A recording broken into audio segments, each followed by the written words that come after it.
क्योंकि मेरे अतिरिक्त भी मेरा कोई हो सकता है, यही भाव संसार है। इसलिए पहले सूत्र में बड़ी क्रांति है। पहली चिंगारी शिव फेंकते हैं तुम्हारी तरफ, और वो ये है कि तुम जान लो कि तुम ही बस तुम्हारे हो, बाकी कोई तुम्हारा नहीं। इससे बड़ा विषाद मन को पकड़ेगा, क्योंकि तुमने दूसरों के साथ बड़े संबंध बना रखे, बड़े सपने संजो रखे, दूसरों के साथ तुम्हारी बड़ी आशाएं जुड़ी हैं। मां देख रही है कि बेटा बड़ा होगा, बड़ी आशाएं जुड़ी हैं। बाप देख रहा है कि बेटा बड़ा होगा, बड़ी आशाएं जुड़ी हैं। और इन सारी आशाओं में तुम अपने को खो रहे हो। यही तुम्हारे पिता भी इन्हीं आशाओं को कर करके समाप्त हुए तुम्हारे लिए। तुमसे क्या उन्हें मिला? यही आशाएं कर करके तुम समाप्त हो जाओगे। तुम्हारे बेटे से तुम्हें कुछ मिलेगा ना, और तुम्हारा बेटा भी यही मूर्खता जारी रखेगा, वो अपने बेटों से आशाएं करेगा। नहीं, अपनी तरफ देखो, न तो पीछे न आगे, कोई भी तुम्हारा नहीं है। कोई बेटा तुम्हें नहीं भर सकेगा, कोई संबंध तुम्हारी आत्मा नहीं बन सकता। तुम्हारे अतिरिक्त तुम्हारा कोई मित्र नहीं। लेकिन तब बड़ा डर लगता है, क्योंकि लगता है कि तुम अकेले हो गए। और आदमी इतना भयभीत है कि गली से गुजरता है अकेले में तो भी जोर से गीत गाने लगता है। अपनी ही आवाज सुन के लगता है कि अकेला नहीं। तुम अपनी ही आवाज सुन रहे हो। बाप जब बेटे में अपने सपने रचा रहा है तो बेटे की कोई सहमति नहीं है। ये बाप खुद ही अकेले में सीटी बजा रहा है। इसलिए दुखी होगा कल, क्योंकि इसने जिंदगी भर सपने रचाए और ये सोचता है कि बेटा भी यही सपने देख रहा है। ये गलती में, बेटा अपने सपने देखेगा। तुम अपने सपने देख रहे हो, तुम्हारे बाप ने अपने सपने देखे थे। ये कहीं मिलते नहीं। हर बाप दुखी मरता है। क्या कारण होगा? क्योंकि जो जो सपने वो बांधता है वो सभी सपने बिखर जाते हैं। हर आदमी अपने सपने देखने को यहां है, तुम्हारे सपने देखने को नहीं। और तुम्हें अगर चाहिए कि एक आत्म स्थिति उपलब्ध हो जाए, एक तृप्ति मिले, तो तुम सपने किसी और के साथ मत बांधना, अन्यथा तुम भटकोगे। संसार का इतना ही अर्थ है कि तुमने अपने सपनों की नाव दूसरों के साथ बांध रखी। संन्यास का अर्थ है कि तुम जाग गए और तुमने एक बात स्वीकार कर ली, कितनी ही कष्टकर हो, कितनी ही दुखपूर्ण मालूम पड़े प्रथम, और कितना ही संघातक पीड़ा अनुभव हो, कि तुम अकेले हो। सब संग साथ झूठा है। इसका यह अर्थ नहीं कि तुम भाग जाओ हिमालय, क्योंकि जो हिमालय की तरफ भाग रहा है उसे अभी संग साथ सार्थक है, झूठा नहीं हुआ। क्योंकि जो चीज झूठ हो गई उससे भागने में भी कोई सार्थकता नहीं। कोई भी सुबह जाग के भागता तो नहीं कि सपना झूठा है, भागूं इस घर से। सपना झूठा हो गया, बात खत्म हो गई, उसमें भागना क्या है। लेकिन एक आदमी है जो भाग रहा है पत्नी से, बच्चों से। इसका भागना बताता है, इसने सुन लिया होगा कि सपना झूठा है, लेकिन अभी इसे खुद पता नहीं चला। कल तक ये पत्नी की तरफ भागता था, पत्नी की तरफ पीठ करके भागता है, लेकिन दोनों ही अर्थों में पत्नी सार्थक थी।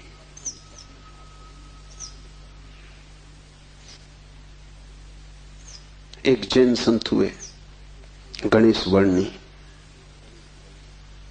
वर्षों पहले उन्होंने पत्नी त्याग दी। साधु पुरुष थे। कोई 20 वर्ष त्याग के बाद काशी में थे, तब खबर आई कि पत्नी मर गई। उनके मुंह से जो वचन निकला वो याद रख लेने जैसा है। उन्होंने कहा, चलो झंझट मिटी। उनके भक्तों ने इस वचन का अर्थ लिया कि बड़ी वीतरागता है, थोड़ा सोचो। तो साफ हो जाएगा कि वीतरागता बिल्कुल नहीं। क्योंकि जिस पत्नी को 20 साल पहले छोड़ दिया उसकी झंझट अभी कायम थी तो ही मिट सकती है। गणित बिल्कुल सीधा और साफ है। ये पत्नी जो 20 साल पहले छोड़ दी किसी न किसी तरह छाया की तरह पीछे चल रही होगी, ये मन में कहीं सवार होगी। इसका उपद्रव कायम था। 20 साल भी इसके उपद्रव को मिटा नहीं पाए थे छोड़ने के बाद। ये मन सतत सोचता रहा होगा पक्ष में विपक्ष में। पत्नी के मरने पर ये वचन कि चलो झंझट मिटी, पत्नी के संबंध में कुछ भी नहीं बताते, सिर्फ पति के संबंध में बताते कि आदमी भाग तो गया छोड़कर, लेकिन छोड़ ना पाया।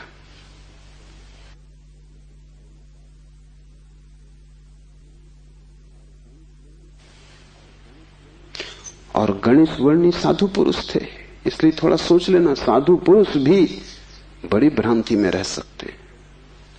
उनके चरित्र में आचरण में कोई भूल चूक न थी। वे मर्यादा के पुरुष थे, ठीक ठीक नियम से चलते थे।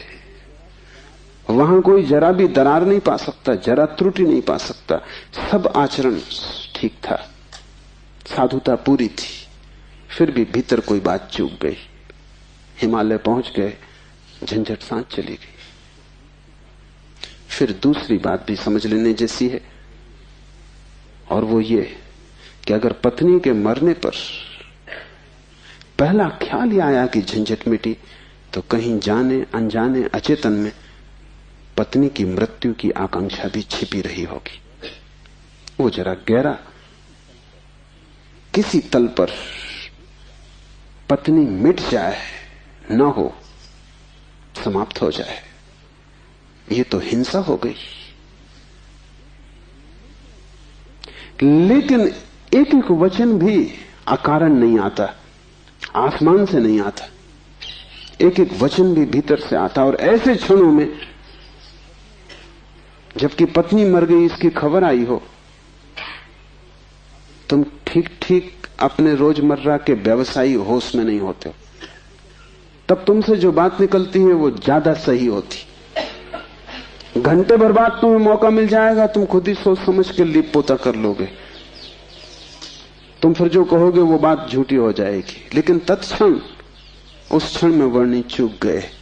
वो जो 20 साल से उन्होंने चारों तरफ साधुता का व्यवस्था कर रखी थी, उस क्षण में भूल गए। जब वर्णी को ऐसा घट सकता है तो तुम्हें तो सहज ही घट सकता है। भागने से कुछ भी ना होगा, भागकर कोई भी कभी भाग नहीं पाया। लेकिन भक्त इसको न देख पाएंगे। उन्होंने तो वर्णी की कथा में इसको बड़े बहुमूल्य वचन की तरह संग्रहित किया है, ये सोच के कि देखो आदमी कैसा वीतराग है।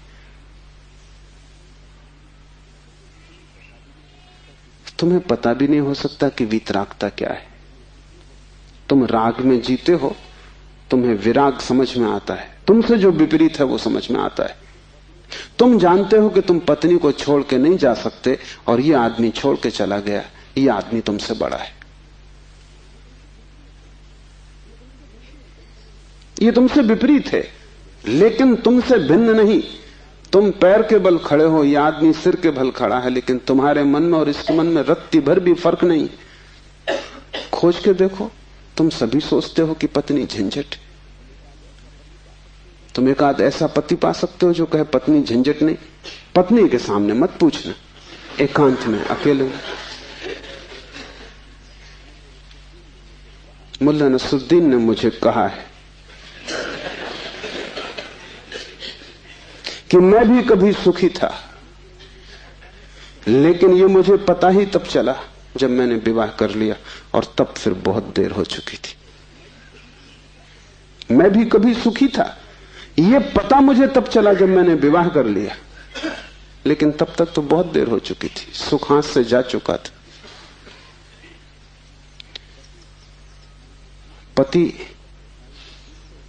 को गहराई में पूछो तो ऐसा पति खोजना कठिन है जिसने कई बार पत्नी की हत्या करने का विचार न किया हो। सपने न देखे हो कि मार डाला पत्नी को, सुबह उठ के वो भी कहेगा कैसा बेहुदा सपना। लेकिन अचेतन आकांक्षा है। जिससे झंझट पैदा होती है उसे मिटा देने का मन सीधा तर्क है, लेकिन झंझट दूसरे से कभी पैदा होती ही नहीं। पत्नी में अगर कोई उपद्रव होता तो कौन तुम्हें रोकता था? तुम सब भाग गए होते हिमालय। उपद्रव पत्नी में नहीं है, क्योंकि तुम हिमालय जाके फिर पत्नी खोज लोगे। उपद्रव तुम्हारे भीतर है। तुम अकेले नहीं रह सकते, तुम्हें कोई दूसरा चाहिए। अकेले में तुम डरते हो, कोई दूसरा, तब तुम निश्चिंत मालूम पड़ते हो। क्यों? दूसरे की मौजूदगी से आश्वासन मिलता है। दुख में सुख में कोई साथी है, जीवन में मृत्यु में कोई साथी है। लेकिन अकेलापन स्वभाव है। और जिस व्यक्ति ने यह अनुभव कर लिया कि आत्मा ही बस मेरी है, उसने अपने अकेलेपन को अनुभव कर लिया। भागने की कोई भी जरूरत नहीं तो झंझट पीछे चली जाएगी। तुम जहां हो वहीं रहना, रत्ती भर भी बाहर कोई फर्क करने की आवश्यकता नहीं है, लेकिन भीतर तुम अकेले हो जाना। भीतर तुम कैवल्य को अनुभव करना कि मैं अकेला हूं, कोई संगी साथी नहीं। और ये तुम दोहराना मत, क्योंकि दोहराने की कोई जरूरत नहीं कि रोज सुबह बैठ के तुम दोहराओ कि मैं अकेला हूं, कोई संगी साथी नहीं। इससे कुछ भी ना होगा। ये दोहराना तो सिर्फ यही बताएगा कि तुम्हें अभी ख्याल नहीं हुआ। इसे समझना, ये तथ्य है कि तुम अकेले हो। समझने में अड़चन है, वही तपश्चर्या है। तप का अर्थ नहीं है कि तुम धूप में खड़े हो जाओ। आदमी को छोड़ के सभी पशु पक्षी धूप में खड़े, उनमें से कोई भी मोक्ष नहीं चला जा रहा है। और तप का अर्थ ये नहीं है कि तुम भूखे खड़े हो जाओ, अनशन कर लो, उपवास कर दो, क्योंकि आधी दुनिया वैसे ही भूखी मर रही है। कोई उपवास करके मोक्ष नहीं पहुंच जाता है। शरीर को गला दो, जला दो, उससे कुछ हल नहीं है। वो सिर्फ आत्महिंसा है और महानतम पाप है। और सिर्फ मूढ़ उस पाप में उतरते हैं। जिन्हें थोड़ा भी बोध है वो ऐसी नासमझियां ना करेंगे। दूसरे को भूखा मारना अगर गलत है तो खुद को भूखा मारना सही कैसे हो सकता है? दूसरे को सताना अगर हिंसा है तो खुद को सताना अहिंसा कैसे हो सकती है? सताने में हिंसा है, किसको तुम सताते हो इससे क्या फर्क पड़ता है? जो हिम्मतवर है वो दूसरे को सताते हैं, जो कमजोर है वो खुद को सताते हैं। क्योंकि दूसरे को सताने में एक खतरा है, दूसरा बदला लेगा। खुद को सताने में वो खतरा भी नहीं है, कौन बदला लेगा? कमजोर अपने को सताते हैं। तुमने कभी ख्याल किया, अगर पुरुष नाराज हो जाए तो वो पत्नी को पीटता, अगर पत्नी नाराज हो वो खुद को पीटती। ये जो पत्नी है ये साधुओं का प्रतीक है। कमजोर अपने को पीट लेता, क्या करे? ताकतवर दूसरे को पीटता है, क्योंकि उसमें खतरा तो है ही कि दूसरा क्या करेगा कौन जाने। कमजोर आत्महिंसक हो जाता है और ताकतवर परहिंसक होता है। और धार्मिक वो है जो अहिंसक, न वो दूसरे को सताता है न खुद को सताता है। सताने की बात ही व्यर्थ है। तपश्चर्या का अर्थ है कि तुमने ये सत्य स्वीकार कर लिया कि तुम अकेले हो, कोई उपाय नहीं है संगी साथी का। तुम कितना ही चाहो, कितनी ही आंखें बंद करो, सपने देखो, तुम अकेले ही रहोगे। जन्मों जन्मों से तुमने घर बसाए, परिवार बसाए, मिटाए, लेकिन तुम अकेले ही रहे हो। तुम्हारे अकेलेपन में रत्ती भर फर्क नहीं पड़ता। जिसने ये जान लिया, स्वीकार कर लिया कि मैं अकेला हूं, उसके लिए इंगित है इस सूत्र में चैतन्य आत्मा है, वही तुम्हारा और कोई तुम्हारा नहीं। और दूसरी बात इस सूत्र में है, वो है चैतन्य। आत्मा कोई सिद्धांत नहीं है कि तुम शास्त्र में पढ़ो और मान लो। आत्मा कोई, जैसे गुरुत्वाकर्षण का सिद्धांत है, ऐसा कोई सिद्धांत नहीं है। आत्मा एक अनुभव है, सिद्धांत नहीं। और अनुभव है चैतन्य की तीव्रता का। इसलिए तुम जितने चैतन्य होते जाओगे उतनी ही तुम्हें आत्मा का पता चलेगा। तुम जितने बेहोश होते चले जाओगे उतना ही तुम्हें अपना पता नहीं चलेगा, और तुम करीब करीब बेहोश हो। जो आत्मा को जानना चाहता है उसे किसी दर्शन शास्त्र की जरूरत नहीं है, उसे चैतन्य को जगाने की प्रक्रिया चाहिए, उसे विधि चाहिए जिससे वो ज्यादा चेतन हो जाए। जैसे कि आग को तुम उकसाते हो, राख जम जाती, तुम उकसा देते हो, राख झड़ जाती, अंगारे झलकने लगते। ऐसी तुम्हें कोई प्रक्रिया चाहिए जिससे तुम्हारी राख झड़े और अंगारा चमके, क्योंकि उसी चमक में तुम पहचानोगे कि तुम चैतन्य हो। और जितने तुम चैतन्य हो उतने ही तुम आत्मवान हो। जिस दिन तुम पाओगे कि मैं परम चैतन्य हूं, उस दिन तुम परमात्मा हो। तुम्हारी चेतना की मात्रा ही तुम्हारी आत्मा की मात्रा होगी। लेकिन अभी तुम करीब करीब बेहोश हो, अभी करीब करीब तुम जैसे शराब पिए हो, अभी तुम चल रहे हो, उठ रहे हो, काम कर रहे हो, लेकिन जैसे नींद में। होश तुम्हें नहीं है। कभी तुमने ख्याल किया, किताब पढ़ते वक्त तुम पूरा पेज पढ़ जाते हो, तब तुम्हें ख्याल आता है, अरे मैं पूरा पेज पढ़ भी गया और एक शब्द याद नहीं।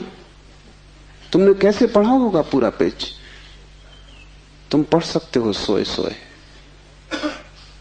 मन कहीं और रहा होगा, तुम पढ़ गए, तब तुम्हें होश पता चला कि ये तो पूरा पेज व्यर्थ गया। तुम कई बार रास्ते से चलते हो, तुम पूरा रास्ता चल जाते हो, तब तुम्हें ख्याल आता है कि तुम चल रहे हो। तुम काम करते हो और तुम्हें पता नहीं चलता कि तुम कर रहे हो। तुम बेहोशी में जी रहे हो और चैतन्य आत्मा है। और तुम पूछते हो क्या आत्मा है? तुम चाहते हो कोई प्रमाण दे, तुम चाहते हो कोई सिद्ध करे, कोई तर्क से तुम्हें समझा दे तो तुम भी मान लो, नहीं तो तुम नास्तिक हो जाओगे। नास्तिकता बेहोशी का सहज परिणाम है, आस्तिकता होश का फल। जितना तुम्हारा होश बढ़ेगा तो जरूरत नहीं है कि तुम मानो कि आत्मा है, क्योंकि कई ना समझ मान रहे हैं, उससे कुछ हल नहीं होता। इस मुल्क में तो सभी मानते हैं कि आत्मा है, लेकिन इससे क्या फर्क पड़ता है? तुम्हारे जीवन में कोई क्रांति इससे आती नहीं। शायद तुम इसलिए मान लेते हो कि हजारों साल से दोहराया जा रहा है। सुनते सुनते तुम्हारे कान पक गए, सुनते सुनते तुम भूल ही गए हो कि संबंध में सोचना भी है। सुनते सुनते पुनरुक्ति से आदमी सम्मोहित हो जाता है। एक ही बात बार बार दोहराई चली जाए तो तुम भूल जाते हो कि वो संदेह किया जा सकता है, विचार किया जाता है।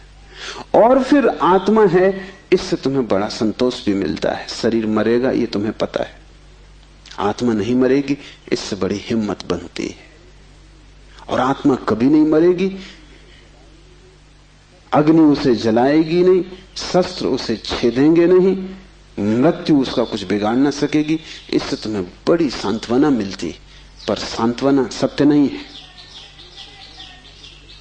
आत्मा को कोई न तो स्वीकार कर सकता है सिद्धांत की तरह, और न पुनरुक्ति की तरह कोई सम्मोहित हो सकता है। आत्मा को तो केवल वही लोग जान पाते हैं जो चैतन्य को बढ़ाते हैं। इस तरह जियो कि तुम पर राख इकट्ठी ना हो, इस तरह जियो कि तुम्हारे भीतर का अंगारा जलता रहे, प्रकाशित हो। इस तरह जियो कि प्रति क्षण तुम होश में रहो, बेहोश नहीं। मुल्ला नसरुद्दीन को बच्चा पैदा हुआ, पहला ही लड़का था। नसरुद्दीन बड़ा खुश हुआ, अपने खास मित्र को बुलाया, खुशी मनाने दोनों शराब घर में गए। क्योंकि तुम एक ही खुशी जानते हो, बेहोशी। ये बड़े मजे की बात है। शिव, बुद्ध, महावीर, वे सब चिल्ला चिल्ला के कहते हैं कि दुनिया में एक ही आनंद है, वो है होश। और तुम एक ही सुख जानते हो, वो है बेहोशी। या तो तुम ठीक हो या वो ठीक है, दोनों तो ठीक नहीं हो सकते। मुल्ला नसरुद्दीन सीधा शराब घर गया, बजाय अस्पताल जाने के पहले बेटे को देखता।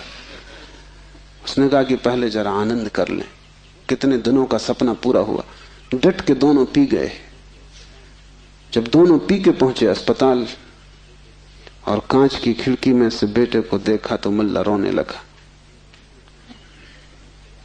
उसने अपने मित्र से कहा, पहली तो बात मेरे जैसा मालूम नहीं होता। अपना उन्हें पता नहीं है, अभी खुद की शक्ल भी वो पहचान ना सकेंगे, लेकिन मेरा जैसा नहीं मालूम होता। और दूसरी बात, बड़ा छोटा दिखाई पड़ता है। इतने छोटे बच्चे को लेके करेंगे भी क्या? ये बचेगा? मित्र ने कहा, मत घबराओ, जब मैं पैदा हुआ था तो मैं भी 3 ही पाउंड का था। नसरुद्दीन ने कहा, फिर तुम बचे?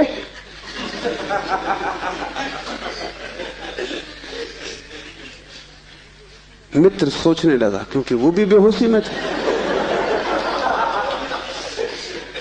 उसने कहा, पक्का नहीं कह सकता।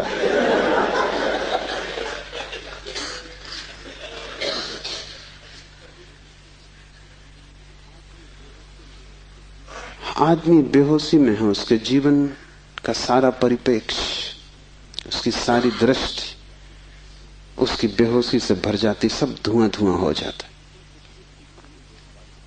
तुम कुछ भी ठीक से नहीं देख पाते, और तुम एक ही सुख जानते हो कि जब तुम अपने को भूल जाते हो, चाहे सिनेमा हो, चाहे संगीत हो, चाहे सेक्स हो, जहां भी तुम अपने को भूल जाते हो वहीं तुम कहते हो बड़ा सुख आए। भूलने को तुम सुख कहते हो, विस्मरण को? कारण है, क्योंकि जब भी तुम होश से भरते हो तुम सिवाय दुख के अपने जीवन में कुछ भी नहीं पाते। इसलिए जब भी तुम देखते हो जीवन को, जरा ही सजग हो के तुम पाते हो दुख दुख, कुरूपता चारों तरफ।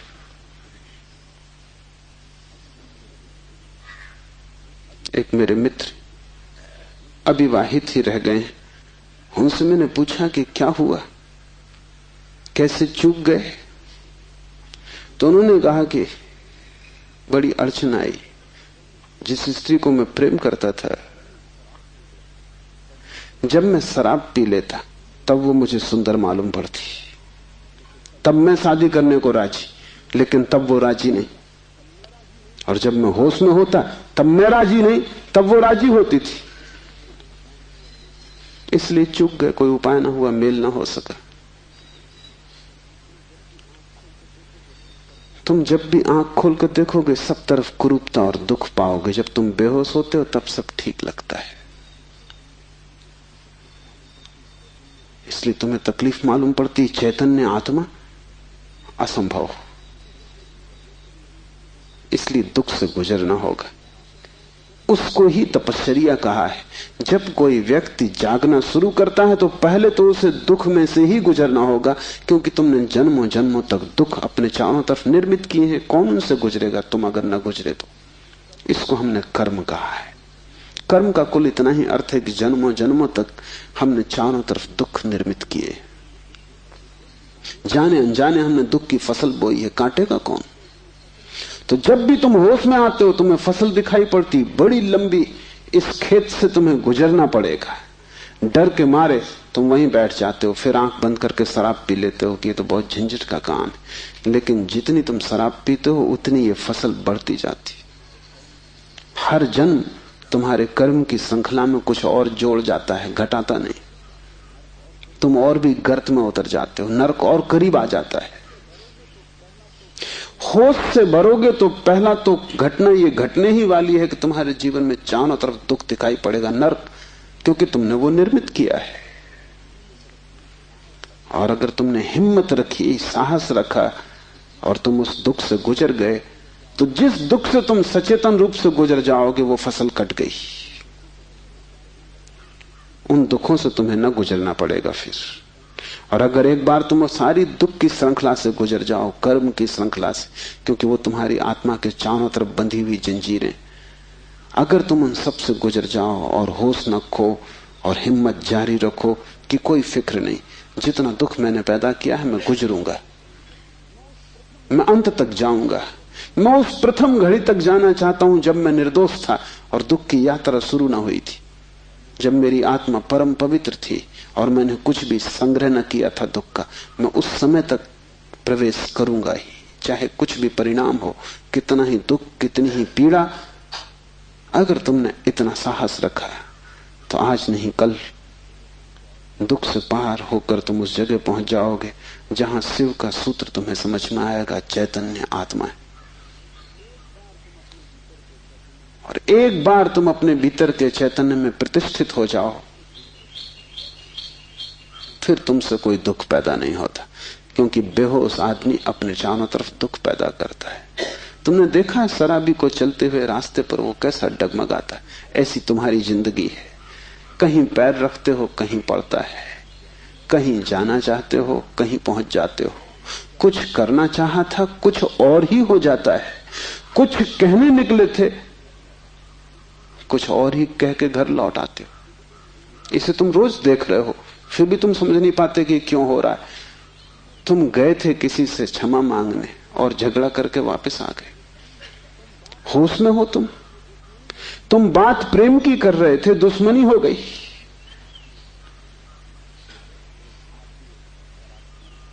एक आदमी शराब पिए आकाश की तरफ देखता हुआ चला जा रहा था। एक कार उसके पास से निकली, बामुश्किल ड्राइवर बचा पाया। गाड़ी रोक के ड्राइवर ने कहा, महानुभाव, अगर आप नहीं देखते वहां जहां आप जा रहे हैं तो फिर आप वहीं चले जाएंगे जहां आप देख रहे हैं।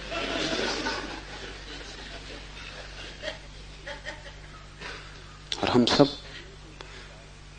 हमें कुछ पता भी नहीं कि हम कहां जा रहे हैं, क्यों जा रहे हैं, कहां देख रहे हैं, क्यों देख रहे हैं, चले जा रहे हैं। क्योंकि एक बेचैनी है भीतर जो बैठने भी नहीं देती, एक शक्ति है भीतर जो चलाए चली जाती है। फिर हम जो भी करते वो सबके उल्टे परिणाम आते हैं। लोग मेरे पास आते हैं, वो कहते हैं हमने बदी तो कभी की नहीं, नेकी की और फल बदी मिल रहा है। ऐसा हो नहीं सकता कि तुम नेकी करो फल में बदी मिले। ऐसा हो नहीं सकता कि तुम आम के बीज बो और नीम के फल लगे। ऐसा हो नहीं सकता। इतना ही हो सकता है कि तुम ऐसे बेहोशी में बोए होगे, बोए तुमने नीम के ही फल, तुम होश में न थे, क्योंकि वृक्ष थोड़ी झूठ बोलेगा। तुम ही कहीं बोते वक्त भूल में पड़े होगे। तुम जब नेकी भी करते हो तब भी तुम्हारा नेकी करने का मन नहीं होता। तुम सच भी बोलते हो तो तुम दूसरे को चोट पहुंचाने के लिए सच बोलते हो। तुम सच बोलते हो दूसरे के अपमान के लिए। तुम सच बोलते हो जैसे तुम सच का उपयोग एक घातक हथियार की तरह कर रहे हो। तुम्हारे सत्व कड़वे होते, सत्य के कड़वे होने की कोई भी जरूरत नहीं, लेकिन मजा तुम्हें कड़वेपन में है, सत्य में तुम्हें मजा भी नहीं है। तुम्हारा झूठ सदा मीठा होता है, तुम्हारा सत्य सदा कड़वा होता है। बात क्या है? क्या कड़वापन सत्य का स्वभाव है? क्या मिठास झूठ का हिस्सा है? नहीं। झूठ को तुम चलाना चाहते हो, तुम उसे मीठा बनाते हो, क्योंकि अगर वो मीठा ना होगा तो चलेगा नहीं। एक तो झूठ चलना मुश्किल, मिठास के सहारे ही चलेगा। जैसे कड़वी दवा की गोली पर हम मीठी परत चढ़ा देते, बच्चा मीठी गोली समझ के खा लेता है, और जब तक कड़वेपन का पता चलता है तब तक गोली भीतर जा चुकी है। तुम झूठ को मीठा बनाते हो क्योंकि तुम झूठ चलाना चाहते हो। तुम सत्य को कड़वा बनाते हो क्योंकि सत्य से तुम केवल चोट करना चाहते हो, उसको चलाना नहीं चाहते। तुम सत्य बोलते ही तब हो जब तुम सत्य का इस तरह उपयोग कर सको कि वो झूठ से बदतर साबित हो, तभी तुम बोलते हो। तुम बेहोश हो, तुम्हारे कृत्यों का तुम्हें कुछ पता नहीं है कि तुम क्या कर रहे हो। इसे थोड़ा होशपूर्वक देखना शुरू करो। जो तुम बोलना चाहते हो वही बोले या तुम कुछ और बोल गए? क्या तुमने यही सोचा था बोलने के लिए जो तुम बोले?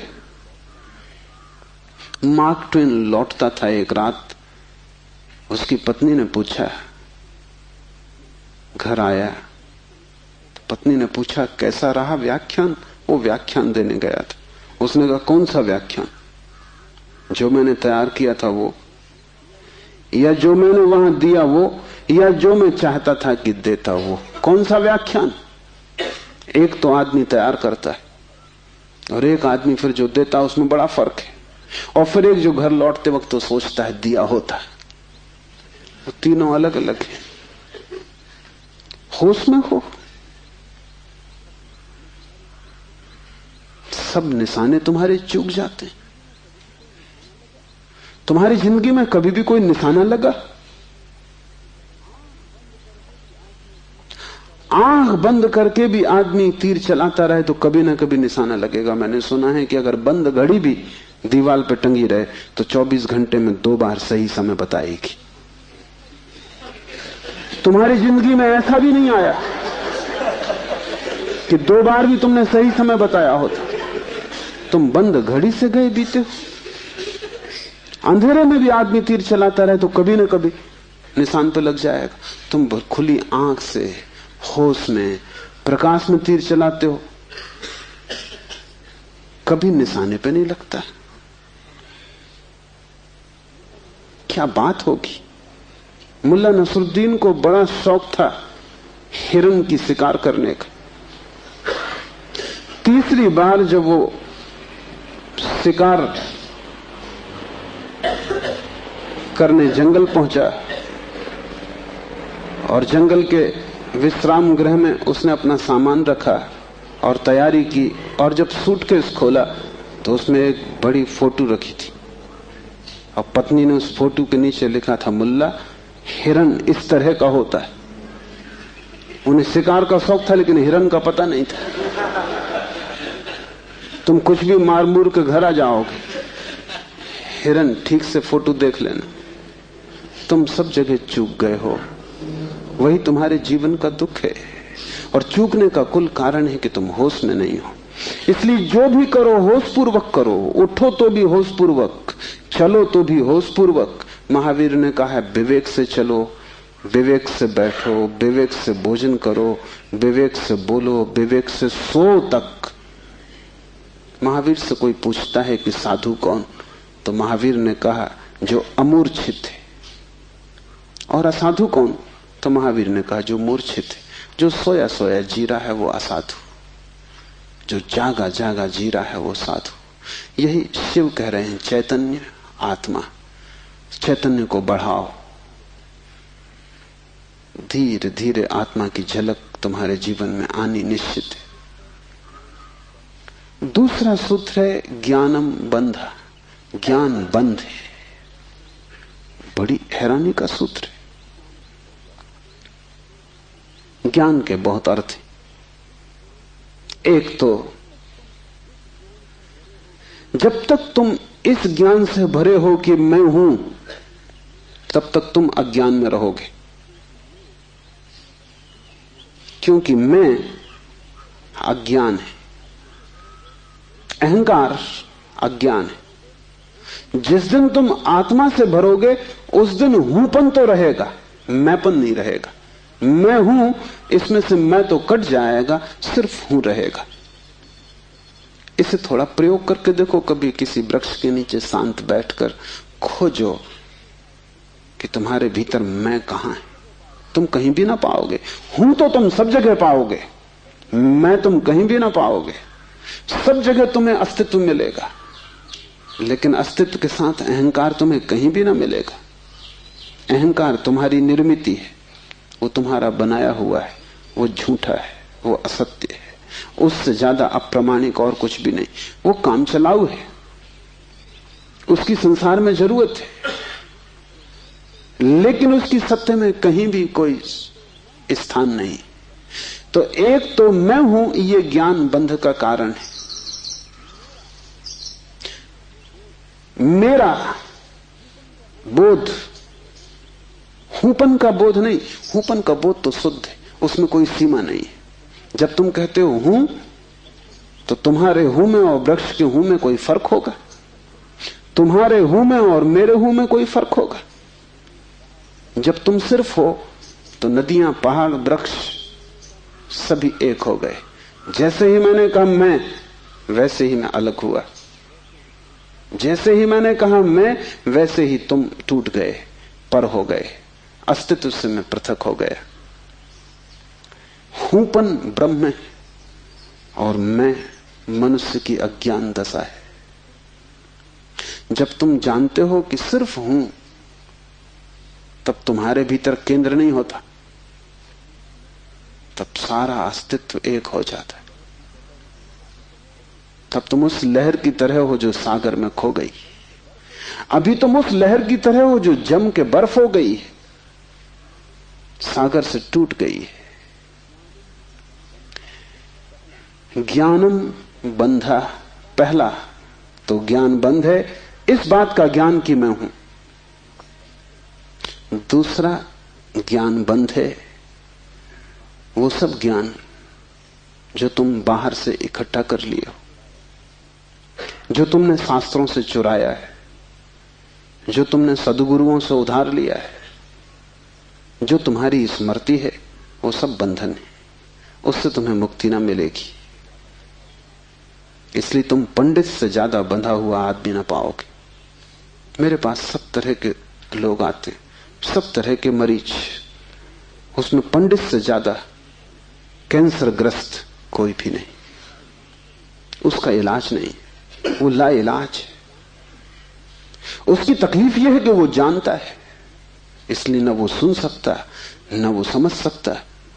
तुम उससे कुछ बोलो, इसके पहले कि तुम बोलो उसने उसका अर्थ कर लिया है।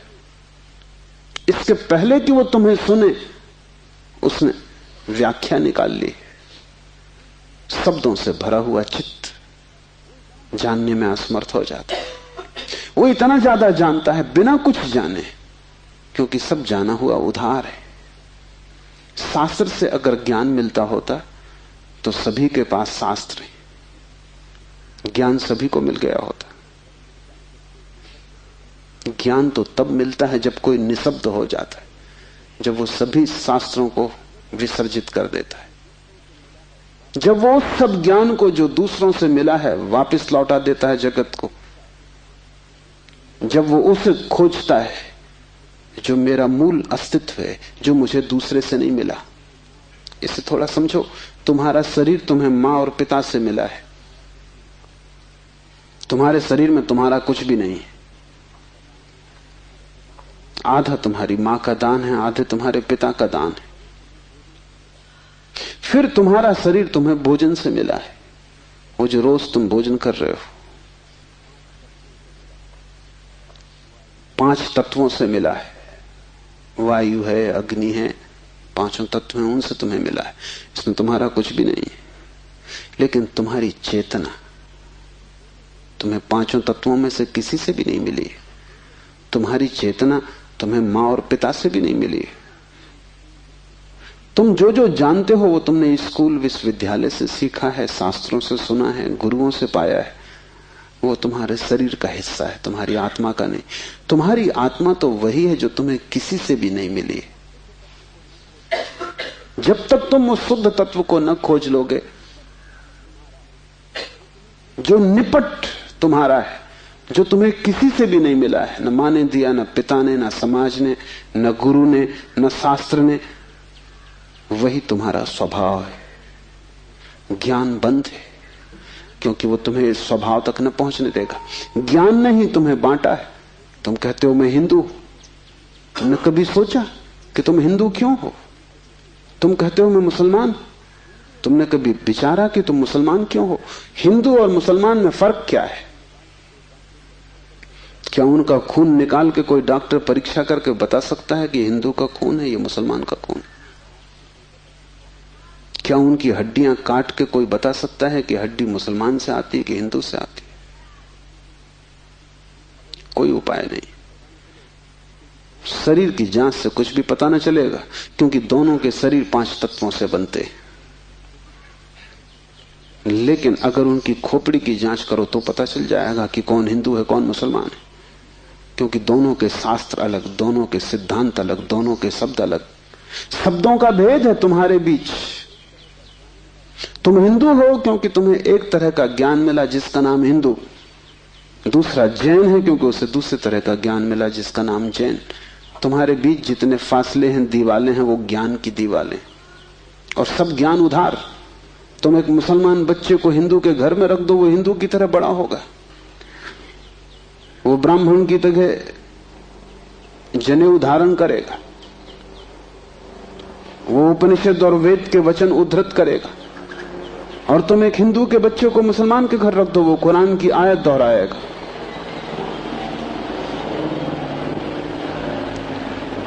ज्ञान तुम्हें बांटता है, क्योंकि ज्ञान तुम्हारे चारों तरफ एक दीवार खींच देता है, और ज्ञान तुम्हें लड़ाता है, और ज्ञान तुम्हारे जीवन में वैमनस्य और शत्रुता पैदा करता है। थोड़ी देर को सोचो, अगर तुम्हें कुछ भी ना सिखाया जाए कि तुम हिंदू हो या मुसलमान या जैन या पारसी, तो तुम क्या करोगे? तुम बड़े होगे एक मनुष्य की भांति। तुम्हारे बीच कोई दीवार ना होगी। दुनिया में कोई 300 धर्म है, 300 कारागृह, और हर आदमी पैदा होते से एक कारागृह या दूसरे कारागृह में डाल दिया जाता है। और पंडित पुरोहित बड़ी चेष्टा करते हैं कि बच्चे पर जल्दी से जल्दी कब्जा हो जाए। उसको वो धर्म शिक्षा कहते हैं। उससे ज्यादा अधर्म और कुछ भी नहीं है। वो उसको धर्म शिक्षा कहते हैं। 7 साल के पहले बच्चे को पकड़ लें, क्योंकि 7 साल का बच्चा अगर बड़ा हो गया तो फिर पकड़ना रोज रोज मुश्किल होता जाएगा। और बच्चे को अगर थोड़ा भी बोध आ गया तो फिर वो सवाल उठाने लगेगा, और सवालों का जवाब पंडितों के पास बिल्कुल नहीं है। पंडित सिर्फ मूढ़ों को तृप्त कर पाते हैं। जितनी कम बुद्धि का आदमी हो, पंडित से उतनी जल्दी तृप्त हो जाता है। वो एक प्रश्न पूछता, उत्तर मिल जाता है। तुम जाते हो पंडित से पूछते हो संसार को किसने बनाया, वो कहता भगवान ने। तुम प्रसन्न घर लौटाते हो बिना पूछे कि भगवान को किसने बनाया। अगर तुम दूसरा प्रश्न पूछते, पंडित नाराज हो जाते, क्योंकि उसका उसे भी पता नहीं, किताब में वो लिखा नहीं। और फिर झंझट की बात है, परमात्मा को किसने बनाया। फिर तुम पूछते ही चले जाओगे, वो कोई भी जवाब दे, तुम पूछोगे उसको किसने बनाया। अगर गौर से देखो तो तुम्हारे पहले सवाल का जवाब दिया नहीं गया है। पंडित ने तुम्हें सिर्फ संतुष्ट कर दिया क्योंकि तुम बहुत बुद्धिमान नहीं। और बच्चे अबोध, उनका अभी तर्क नहीं जगा, विचार नहीं जगा, अभी वो प्रश्न नहीं पूछ सकते। अभी तुम जो भी कचरा उनके दिमाग में डाल दो, वो उसे स्वीकार कर लेंगे। बच्चे सभी को स्वीकार कर लेते हैं, क्योंकि वो सोचते हैं जो भी दिया जा रहा है वो सभी ठीक है। बच्चा ज्यादा सवाल नहीं उठा सकता, सवाल उठाने के लिए थोड़ी प्रौढ़ता चाहिए। इसलिए सभी धर्म बच्चों की गर्दन पकड़ लेते हैं और फांसी लगा देते हैं। फांसी बड़ी सुंदर है। किसी के गले में बाइबल लटकी है, किसी के गले में समयसार लटका है, किसी के गले में कुरान लटकी है, किसी के गले में गीता लटकी। ये इतने प्रीतिकर बंधन है कि इनको छोड़ने की हिम्मत फिर जुटानी बहुत मुश्किल है। और जब भी तुम इन्हें छोड़ना चाहोगे, एक खतरा सामने आ जाएगा, क्योंकि इन्हें छोड़ा तो तुम अज्ञानी। क्योंकि जैसे तुम इनको छोड़ोगे तुम पाओगे मैं तो कुछ जानता नहीं, बस ये किताब सारी संपदा है, इसको संभालो। अपने अज्ञान को छिपाने का यही तो एक उपाय है। लेकिन अज्ञान छिपने से अगर मिटता होता तो बड़ी आसान बात हो गई होती। अज्ञान छिपने से बढ़ता है, जैसे कोई अपने घाव को छिपा ले, उससे कुछ मिटेगा नहीं। घाव और भीतर भीतर बढ़ेगा, मवाद पूरे शरीर में फैल जाएगी। शिव कहते हैं ज्ञान बंद है, ज्ञान सीखा हुआ, ज्ञान उधार, ज्ञान दूसरे से लिया हुआ बंधन का कारण है। तुम उस सब को छोड़ देना जो दूसरे से मिला है। तुम उसकी तलाश करना जो तुम्हें किसी से भी नहीं मिला। तुम उसकी खोज में निकलना, उस चेहरे की खोज में जो तुम्हारा है। तुम्हारे भीतर छिपा हुआ एक झरना है चैतन्य का, जो तुम्हें किसी से भी नहीं मिला, जो तुम्हारा स्वभाव है, जो तुम्हारी निज संपदा है, निजत्व है, वही तुम्हारी आत्मा है। तीसरा सूत्र है योनि वर्ग और कला शरीर है। योनि से अर्थ है प्रकृति, इसलिए हम स्त्री को प्रकृति कहते हैं। स्त्री शरीर देती है, वो प्रकृति की प्रतीक है। और कला का अर्थ है कर्ता का भाव।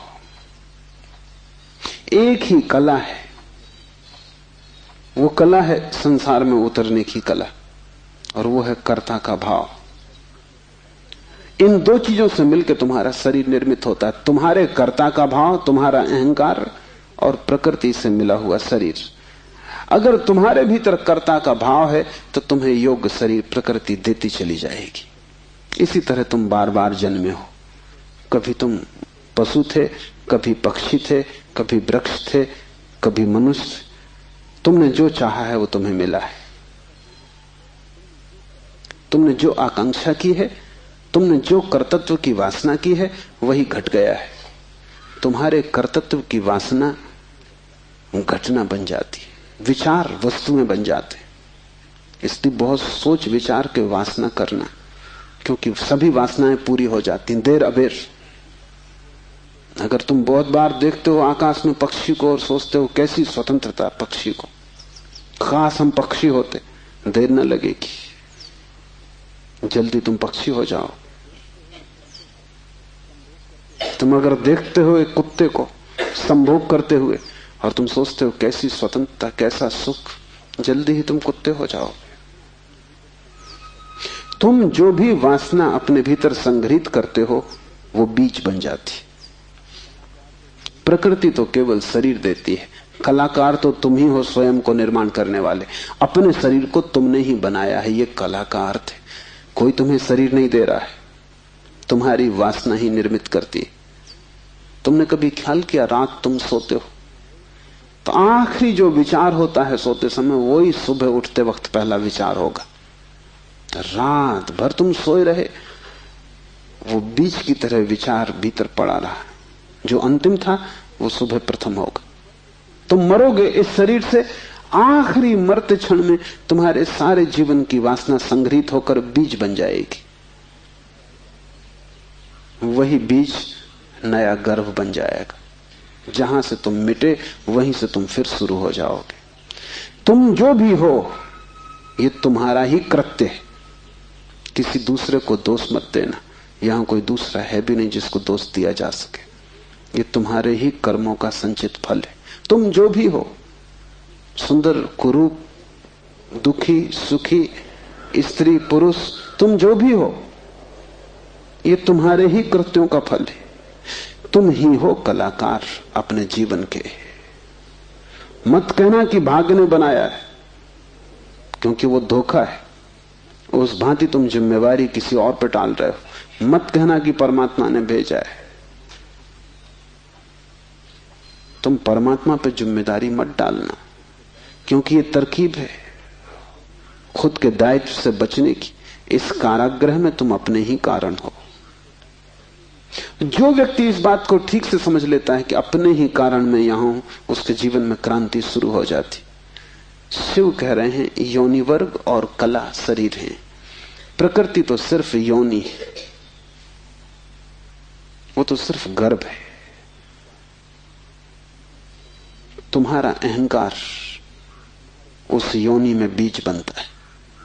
तुम्हारे कर्तृत्व का भाव कि मैं ये करूं, मैं ये पाऊं, मैं ये हो जाऊं, उसमें बीज बनता है।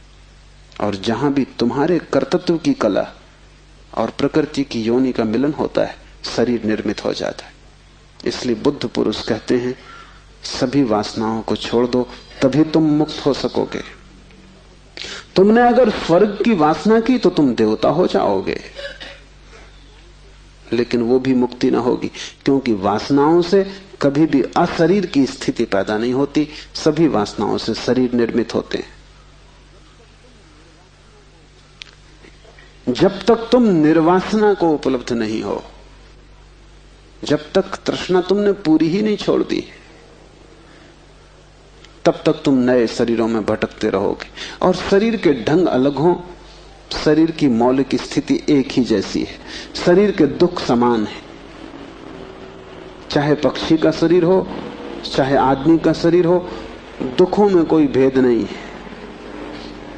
क्योंकि मौलिक दुख है आत्मा का शरीर में बंध जाना। मौलिक दुख है कारागृह में प्रविष्ट हो जाना। फिर कारागृह की दीवारें वर्तुलाकार हैं कि त्रिकोण हैं कि चौकोन हैं, उससे कोई हल नहीं होता, उससे कुछ फर्क नहीं पड़ता है। तुम भला सोचते हो फर्क पड़ता है। एक मेरे मित्र हैं, ड्राइंग के शिक्षक हैं, उन्हें जेल हो गई। लौटे 3 साल बाद तो मैंने उनसे पूछा कैसे रहे दिन, कैसे कटे दिन। उन्होंने कहा और तो सब ठीक था, लेकिन मेरी कोठरी के कोने 90 कोण के नहीं थे। वो ड्राइंग के शिक्षक हैं, उनकी बुद्धि, वो 90 कोण के नहीं थे कोठरी के कोने। उनकी असली तकलीफ 3 साल यही रही, क्योंकि उसी कोठरी में रहना और बार बार देखना वो कोना, वो 90 कोण का नहीं। तो जो बात उन्होंने मुझसे कही वो ये कि तो और तो सब ठीक था, बाकी कुछ अड़चन ना थी, लेकिन कोने ठीक 90 के नहीं थे।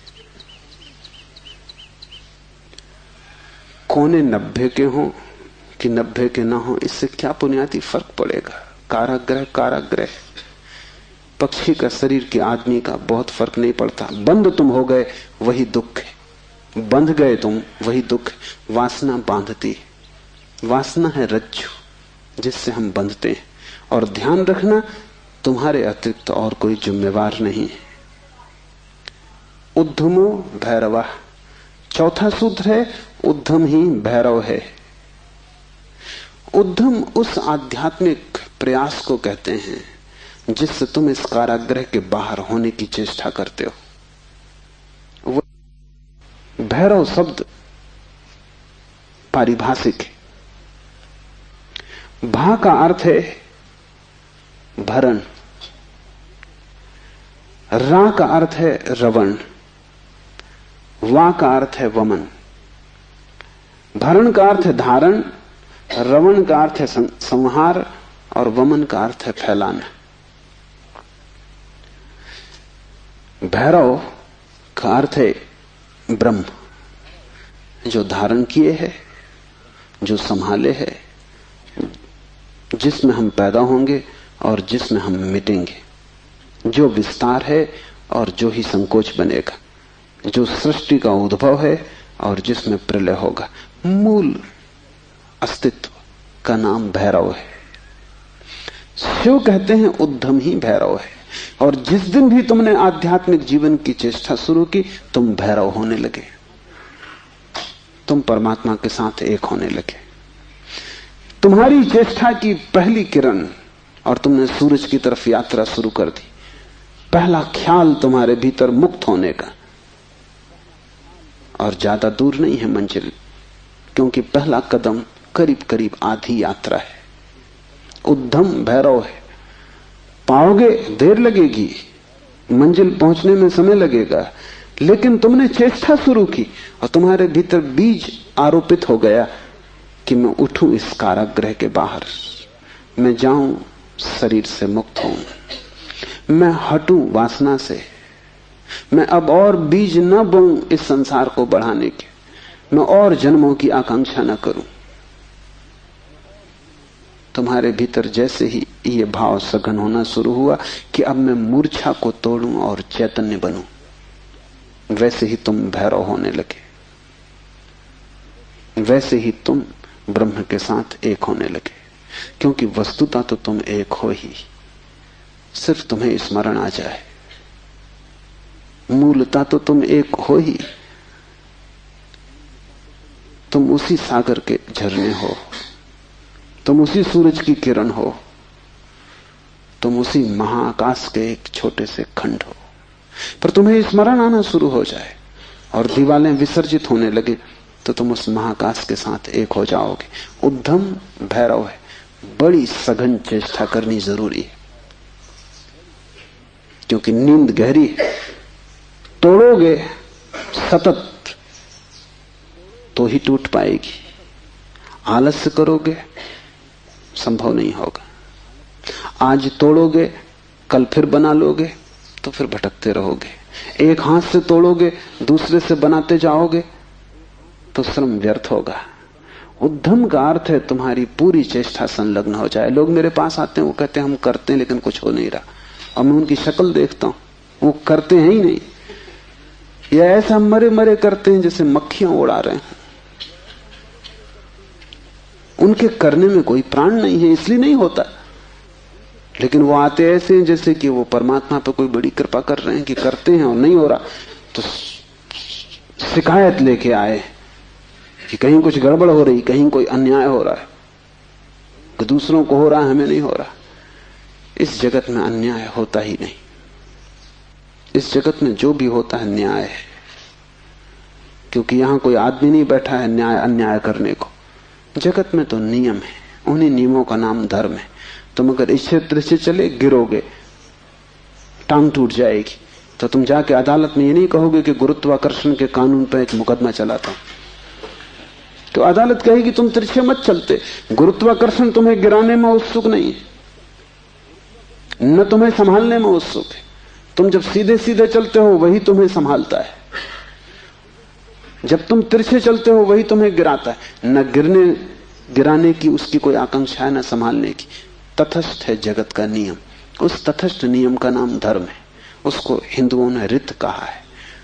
वो परम नियम है, वो तुम्हारी तरफ पक्षपात नहीं करता कि किसी को गिरा दे किसी को उठा दे।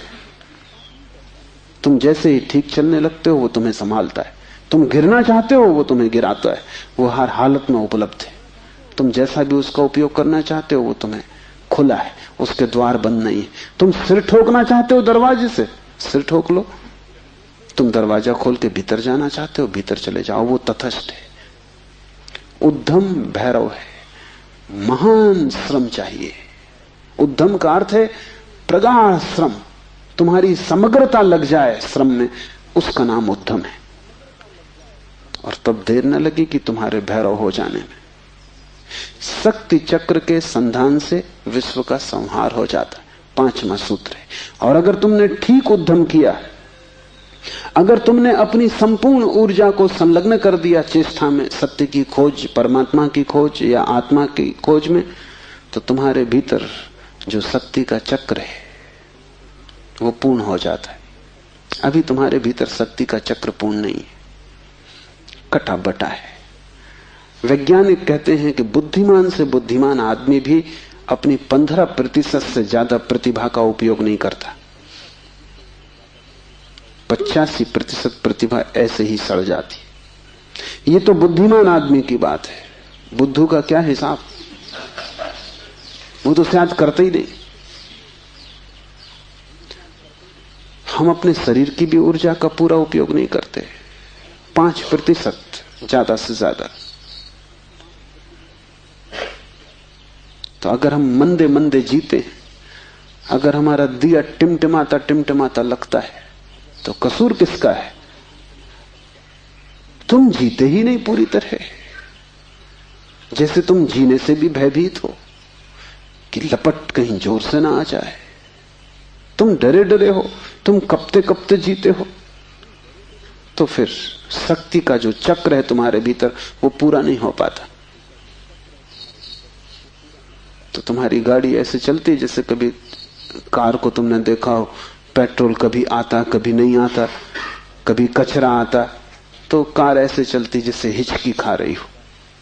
बस ऐसा तुम्हारा जीवन है, हिचकी खाते तुम चलते हो। जरा जरा सी शक्ति के खंड खंड आते हैं, अखंड शक्ति नहीं हो पाती। जिस चीज में भी तुम अपनी पूरी शक्ति लगा दोगे, वो कोई भी हो चीज, अगर तुम चित्र बनाते हो और चित्रकार हो और तुमने अपनी पूरी शक्ति को चित्र बनाने में लगा दिया, पूरी कि रत्ती भर बाकी ना बची, तो तुम वहीं से मुक्त हो जाओगे, क्योंकि वही उद्यम पूर्ण होते ही भैरव हो जाता है। अगर तुम एक मूर्तिकार हो, तुमने सब कुछ मूर्ति में समाहित कर दिया कि मूर्ति बनाते समय तुम ना बचे, बस मूर्ति ही बची, तो शक्ति का चक्र पूरा हो जाता है। जब तुम पूरी शक्ति को निमज्जित करते हो किसी भी कृत्य में, वही ध्यान हो जाता है। भैरव निकट, मंदिर पास आ गया। 5वां सूत्र है, शक्ति चक्र के संधान से विश्व का संहार हो जाता है। और जब भी तुम्हारी शक्ति का चक्र पूरा होता है, टोटल, समग्र, अंश अंश नहीं, पूर्ण, उसी क्षण तुम्हारे लिए विश्व समाप्त हो गया। तुम्हारे लिए फिर कोई संसार नहीं, तुम परमात्मा हो गए, तुम भैरव हो गए, तुम मुक्त हो। फिर तुम्हारे लिए न कोई बंधन है, न कोई शरीर है, न कोई संसार है। पूर्ण शक्ति का प्रयोग स्मरण रखना। इस समाधि साधना शिविर में अगर तुमने पूरी शक्ति को लगाया, ऐसे ही ऊपर ऊपर नहीं ध्यान किए, पूरी शक्ति लगा दी, तो तुम अनुभव करोगे कि जिस क्षण शक्ति पूरी लग जाएगी, उसी क्षण, फिर क्षण भर की देर नहीं लगती, अचानक संसार खो जाता है, परमात्मा सामने आ जाता है। तुम्हारी शक्ति का पूरा लग जाना ही तुम्हारे जीवन की क्रांति हो जाती। फिर संसार की तरफ पीठ, परमात्मा की तरफ मुंह हो जाता है। इसकी तुम्हें एक झलक भी मिल जाए तो फिर तुम वही ना हो सकोगे जो तुम पहले थे। उसकी एक झलक काफी, फिर तुम्हारा जीवन उसी यात्रा में संलग्न हो जाए। तो ध्यान रखना, यहां पूरा अपने को डुबाना तो ही कुछ हो सकेगा। अगर तुमने थोड़ा भी अपने को बचाया तो तुम्हारा श्रम व्यर्थ है। जब तक श्रम उद्यम ना बन जाए, पूर्ण टोटल एफर्ट ना बन जाए, तब तक भैरव की उपलब्धि नहीं। आज इतना ही।